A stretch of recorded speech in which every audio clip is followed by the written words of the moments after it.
Hi mga coffee lover! It's me again, it's Frankyartistry here, and welcome back again to another video. So I'm so excited na turuan ko kayo guys kung paano gawa ng Dalgona Coffee. I'm so bilis talaga magsalita.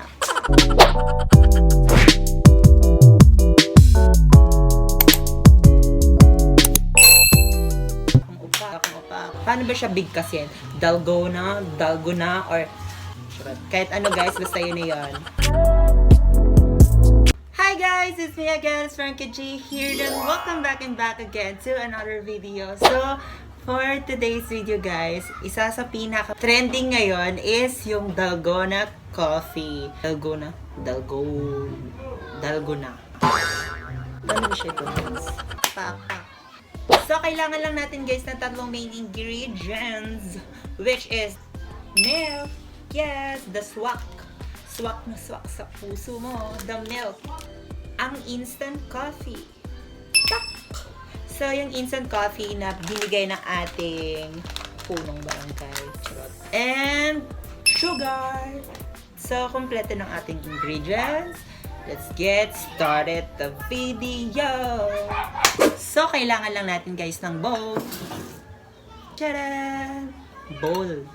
As in bowl. At syempre, kailangan din natin ng lalagyan, which is the baso. So, kailangan natin guys dito ng wire whisk.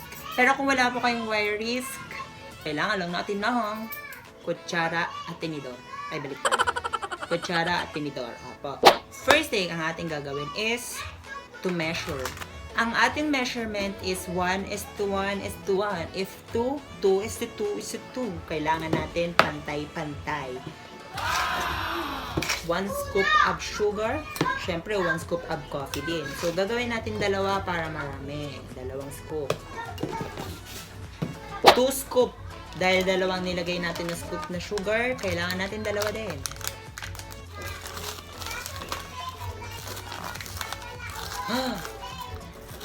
Yan.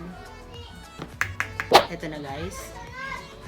Aalog-alugin ito guys. Oh my gosh, nalaglag. Sorry. So, lalagyan lang natin to na mainit na tubig. Opo. Mainit na tubig. Saya, nandito na agad yung mainit nating takore na may mainit na tubig sa loob na ibubuhos natin dito para ilalagay natin sa scooper at lalagay natin dyan, di ba? Talino ko. I can do the dishes.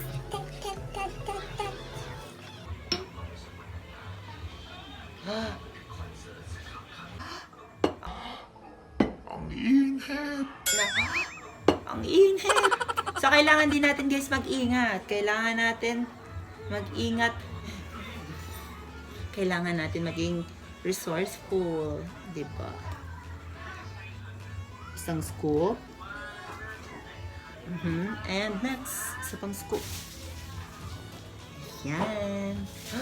At hahaluin natin. Babatihin natin itong parang itlog. Batihin ng 10 minuto.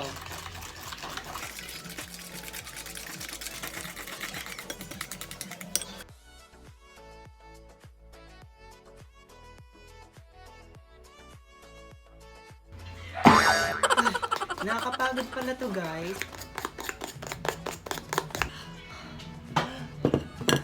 Nakakapagod. Kung wala guys fresh milk, pwede naman this one.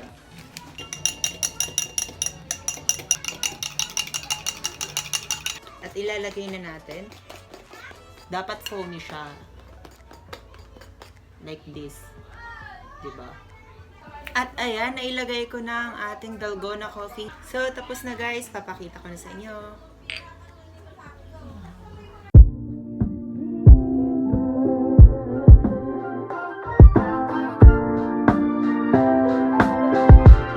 So, titikman na natin siya guys.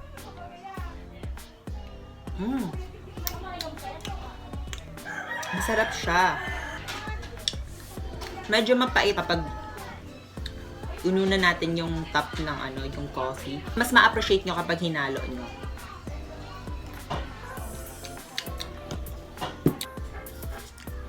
Coffee. Lasang coffee siya pero ang sarap, promise. If you like this video guys, don't forget to subscribe my channel and also gumawa din kayo guys ng sarili nyong recipe. Bye! Hope to see you guys soon! Try nyo na guys.